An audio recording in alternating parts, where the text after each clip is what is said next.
Assalamualaikum warahmatullahi wabarakatuh. Hello everyone, how are you? I hope you guys are in the good condition ya. So, last week we have learned about one of the reading strategies. It is about previewing and making predictions ya. Now today we are going to learn another reading strategies that is about scanning. Okay, scanning. What comes into your mind when you heard the word scanning? Apa sih yang ada dalam benak kalian ketika kalian melihat judul di video ini, scanning?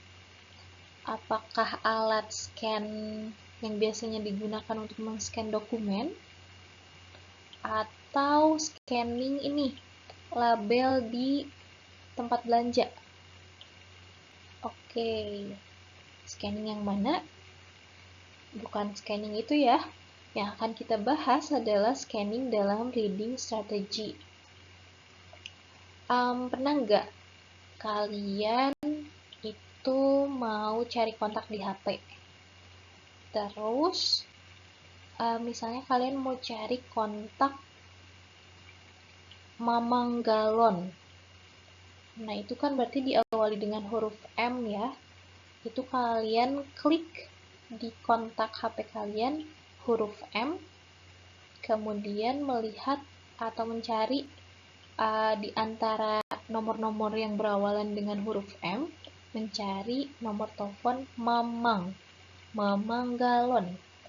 Nah, kalau udah ketemu, itu kalian langsung bisa menghubungi Mamang Galon. Yang barusan kalian lakukan itu adalah salah satu teknik dalam reading, yaitu scanning. Jadi kalian membaca dengan cepat. Tadi kan membaca dengan cepat di antara nama-nama yang berawalan dengan huruf M ya.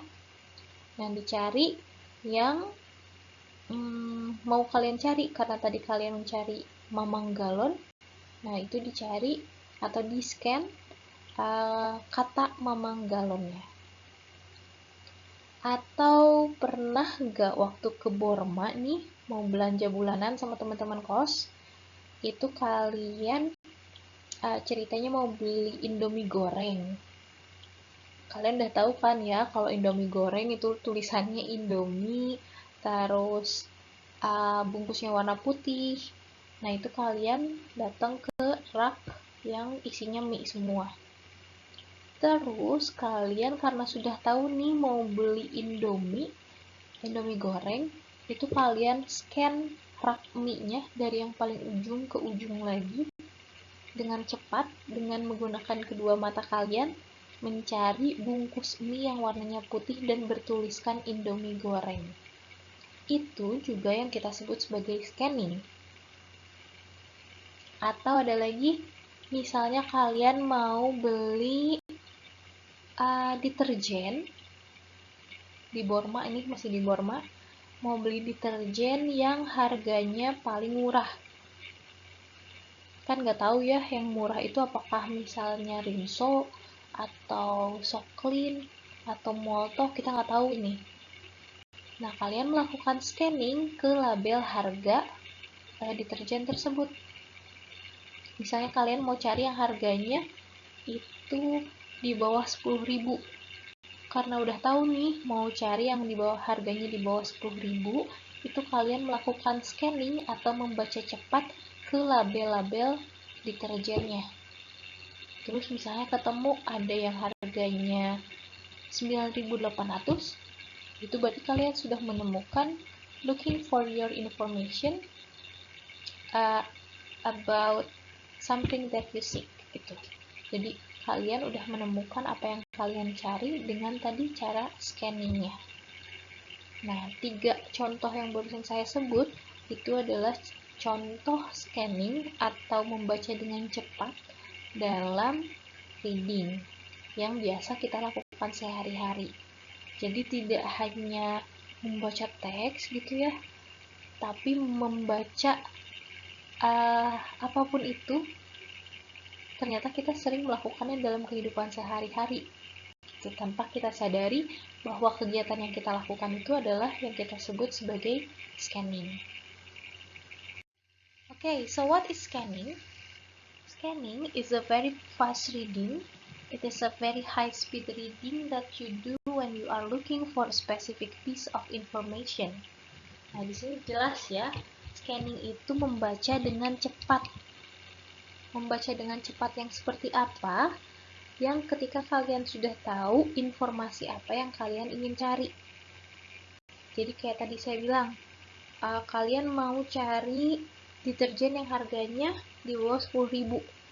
Itu kalian sudah tahu, you are looking for a specific piece of information. Setelah itu kalian melakukan very high speed reading atau scanning.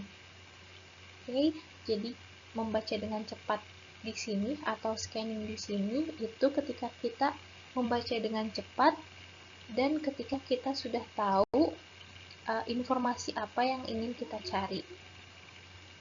Oke, apa aja sih yang bisa di-scan? Oke, di sini ada beberapa poin. Yang pertama itu adalah a table of contents in a magazine or a book.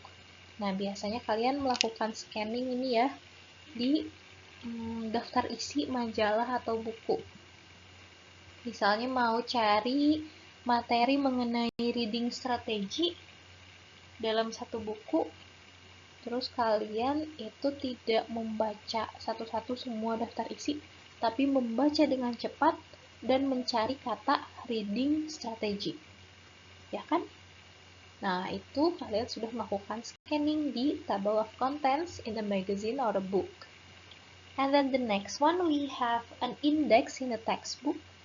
Nah, biasanya kalau dalam buku teks itu suka ada indeksnya ya di halaman paling belakang.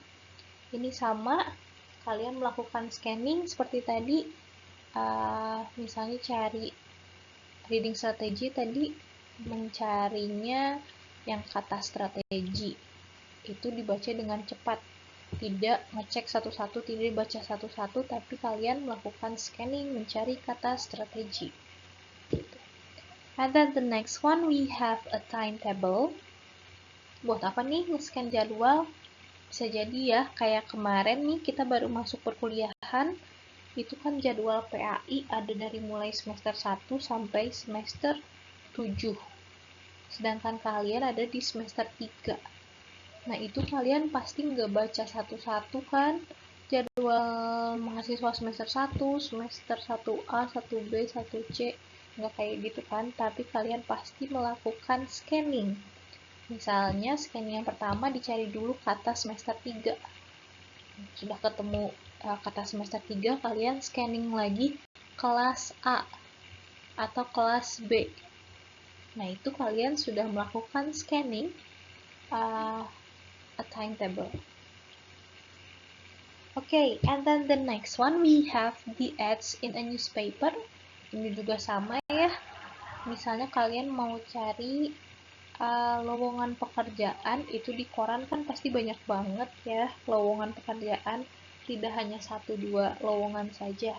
Nah, itu kalian mencari misalnya mau mencari lowongan pekerjaan guru SD, itu kalian pasti scanning langsung ke kata lowongan pekerjaan, kemudian di antara ads yang ada di lowongan pekerjaan itu kalian melakukan scanning mencari kata guru SD.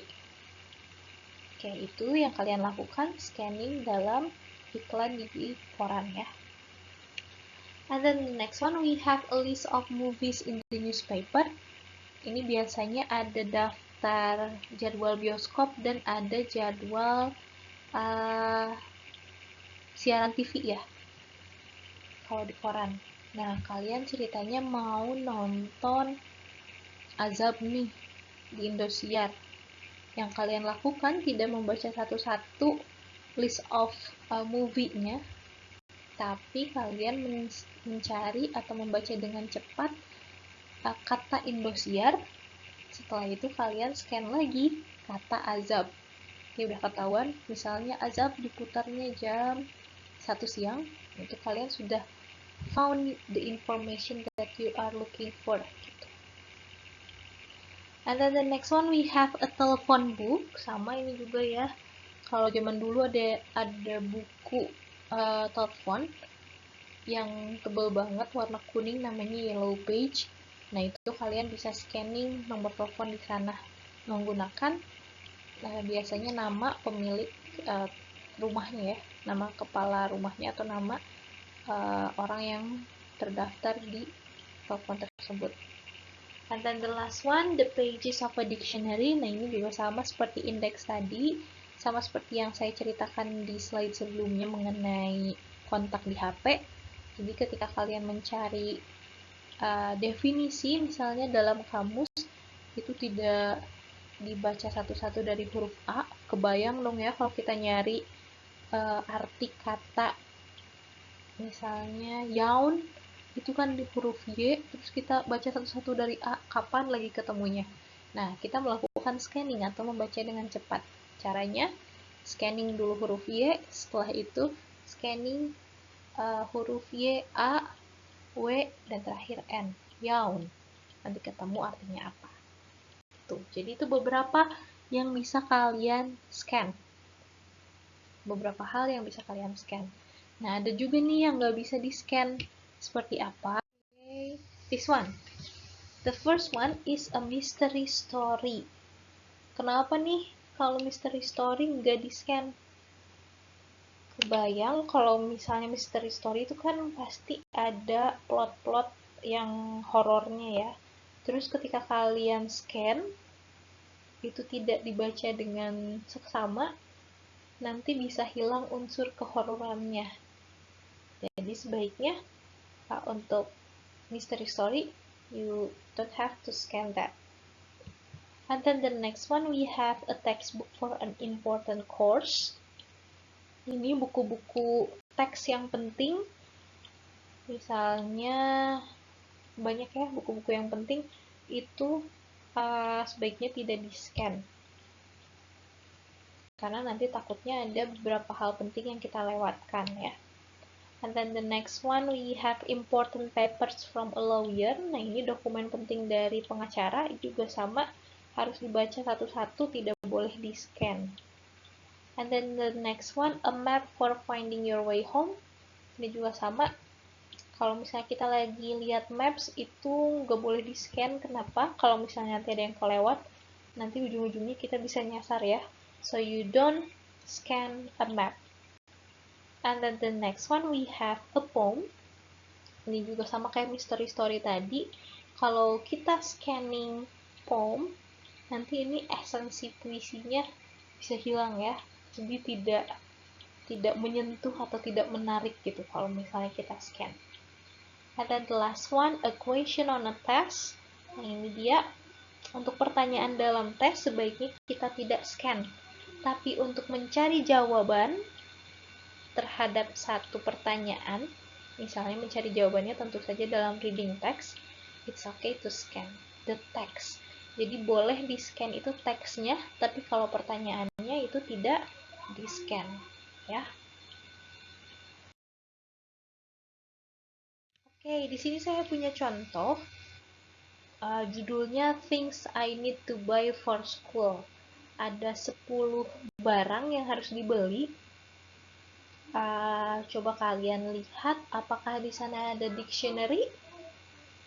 Oke, ada ya. Kalian baca nggak dari kata pen, notebook, eraser, pencil case, dan seterusnya?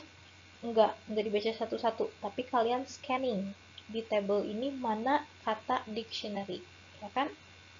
Okay, and then the next one, how about eraser? Ada nggak di listnya? Oke, eraser ini ada di list ketiga ya. Oke, how about scissors? Ada nggak kata scissors di list table ini? Nggak ada ya. Nah, yang barusan kalian lakukan itu adalah scanning. Membaca dengan cepat list barang-barang yang harus dibeli, itu apa saja, tidak dibaca satu-satu, tapi scanning with your eyes, reading very fast, and find the information that you are looking for. Gitu. Alright. Let's move to the next one. We have scanning to answer questions. Nah, kalau ini berarti kita akan men-scan teks, men-scan artikel, ya. Ini ada caranya, scanning untuk menjawab pertanyaan. Yang pertama itu caranya adalah read each question completely before starting to scan. Choose your keywords from the question itself. Nah, jadi seperti yang saya sebut di slide sebelumnya, untuk pertanyaan itu harus dibaca dengan seksama. Setelah itu, tentukan keywords dari pertanyaan tersebut. Okay, look for answers to only one question at a time. And then the third one, when you locate the keyword, read the surrounding text carefully. And the last stage is reread the questions to determine if the answer you found answers the question. Oke, kita latihan. Di sini ada satu teks pendek mengenai 14 Yonkers stores damaged by fire. Kalian tidak usah membaca semua teksnya, tapi membaca pertanyaannya. Kita praktekkan. Nomor 1, how many stores were damaged in the fire? Kita tentukan keywordnya. Ada stores dan damage. Lalu kita cari di teks. Yang mana nih? Yang keyword tadi ada stores, kemudian ada damage. Oke, karena pertanyaannya how many, berapa banyak, berarti kan yang akan kita cari di antara keyword ini adalah angka. Kita lihat di sini alarm fire damage 14 stores today. Oh, ini jawabannya 14. Gitu. And then the second question, in which store did the fire blaze start? Di store yang mana nih blaze-nya start? Kita cari lagi kata, kita tentukan dulu nih ya, keywordnya blaze. Kita cari di teks, kata blaze ada di sini. Kemudian cari kata store. Nah, oke, berarti kalian hanya cukup membaca kalimat yang ini saja. Fire investigators said, ini harusnya said ya, I'm sorry. The blaze apparently started in a pile of cardboard cartons at the rear of a shoe store. Jadi jawabannya di mana? Did the fire blaze start? The blaze start in a pile of cardboard cartons at the rear of a shoe store. Itu jawabannya. Okay, and then the next one. What time did the fire start? Jam berapa nih mulai ada apinya? Itu kita tentukan keywordnya dari time, kemudian dari start. Kalau time itu berarti kan angka ya, menunjukkan waktu. Kita cari yang ada waktu, ini ada 4:40 PM dan ada 6:14 PM. Keduanya menunjukkan waktu. Tapi karena kita punya keyword yang lain yaitu start, ternyata yang ini. The fire started at 4:40 PM. Itu jawabannya. And then the last one, where is the shopping center? Di mana sih shopping centernya? Keyword kita adalah center. Kita cari center. Okay, we found it. The center is on the Cross Country Parkway at the Government Thomas E. Dewey Thruway. Ini jawabannya. Gitu. Jadi kalian ketika melakukan menjawab pertanyaan dari teks itu tidak usah dibaca semua, tapi bisa melakukan scanning seperti ini. Tadi gimana caranya? Yang pertama dibaca dulu teksnya, dibaca dulu pertanyaannya, dibaca dulu pertanyaannya dengan seksama, kemudian tentukan keyword, setelah itu cari keyword tersebut di teks. Nah, kalau sudah ketemu keywordnya di teks, itu read the surrounding sentence carefully, and after that, reread the questions to determine whether your answers relevant to the questions. Okay, now let's move to the next activity. We are going to do scanning activity on Zoom. So let's meet on Zoom meeting. Thank you everyone. Assalamualaikum warahmatullahi wabarakatuh.